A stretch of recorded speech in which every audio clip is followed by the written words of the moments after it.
నమస్కారం, నా పేరు రజిత. E69 న్యూస్ కు స్వాగతం. ఓకే, కాకతీయ యూనివర్సిటీ పోలీస్ స్టేషన్కి సంబంధించి గంజాయికి సంబంధించిన ఇన్ఫర్మేషన్ డెవలప్ చేయడానికి మేము మా ఫోర్స్ హెల్ప్ తోటి, మా పోలీస్ స్టేషన్ స్టాఫ్ హెల్ప్ తోటి మేము ఇన్ఫర్మేషన్ కూడా డెవలప్ చేస్తున్నాం.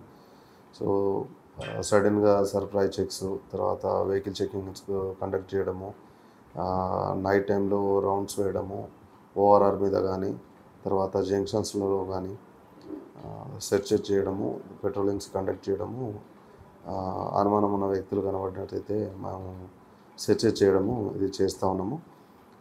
అదేవిధంగా ఈ మధ్యకాలంలో అంటే ఇందులో భాగంగా 3 కేసెస్ కూడా రిజిస్టర్ చేయడం జరిగింది.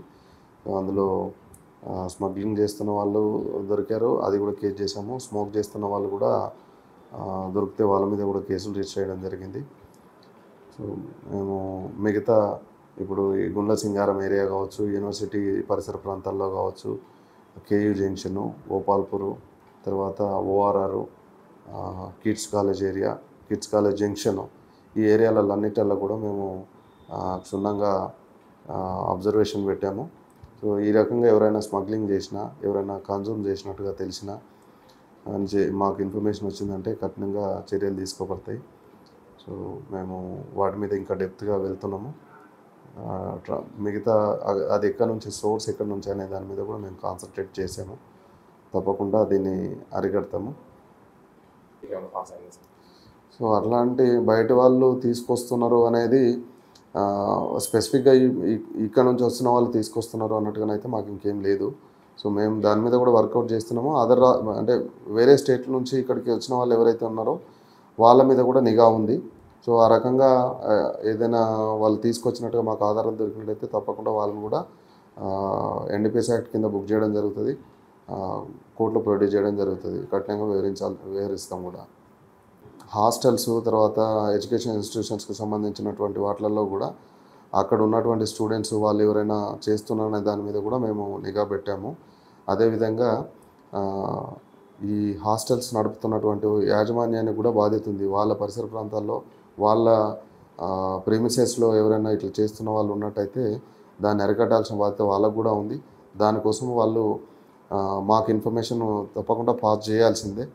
వాళ్ళకి ఏ ఇన్ఫర్మేషన్ ఉన్నా మాకు పాస్ చేస్తే మేము అది కూడా మాకు హెల్ప్ అవుతుంది. మేము ఫర్దర్ ఇన్వెస్టిగేషన్కి హెల్ప్ అవుతుంది. దాన్ని ఇప్పుడు గంజాను ఇక్కడ నుంచి ఎరాడికేట్ చేయడానికి అది ఉపయోగపడుతుంది.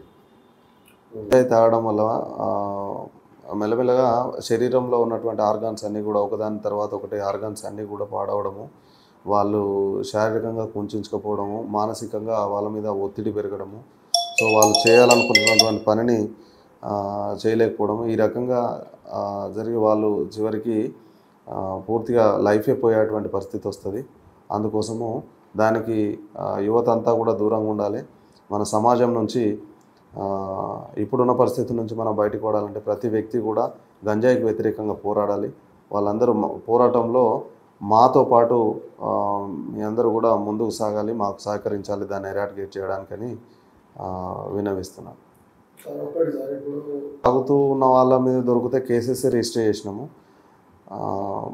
సో ఒకవేళ ఆల్రెడీ తాగుతారు అనేటువంటి విషయం తెలిసి ఎట్లాంటివి జరుగుతుంటే ఇక్కడ కాకుండా వేరే ప్లేస్ నుంచి నా దగ్గరకు వచ్చిన వాళ్ళు ఉంటే వాళ్ళతో మాట్లాడి నేను వాళ్ళను కౌన్సిలింగ్ చేయడం జరిగింది. వీళ్ళు తాగుతున్నట్టుగా మాకు అనుమానం ఉంది అని వచ్చిన పేరెంట్స్ ఉన్నారు. వాళ్ళ పిల్లల్ని, పేరెంట్స్ని అందరినీ కలిపి చేయడం జరిగింది. వాళ్ళు కూడా దానికి సంబంధించిన మెడిసిన్ కానీ అది కానీ కావాలంటే వాళ్ళకు నేను గైడ్ చేసి ఆ హాస్పిటల్కి పంపించడం కూడా జరిగింది. సో విద్యార్థిని అని చెప్పేసి వదిలేసేటువంటి పరిస్థితి ఉండదు. ఎందుకంటే ఎవరు నేరం చేసినా దానికి సంబంధించి జువెనైల్ జస్టిస్, సో గంజాయికి సంబంధించి సమాచారం ఇచ్చినట్టయితే వాళ్ళ వ్యక్తిగత వివరాలను బహిర్గతం చేయడం అనేది జరగదు. మీ ఐడెంటిటీని డిస్క్లోజ్ చేయడం ఉండదు. కాబట్టి సమాజం నుంచి గంజాయిని, గుట్కాను ఎరాడికేట్ చేయడానికి సమాజంలో ఉన్న ప్రతి వ్యక్తి ఉద్యమ రూపంలో ముందుకు రావాలని చెప్పేసి అందరినీ కోరుతున్నాం. Thank you sir.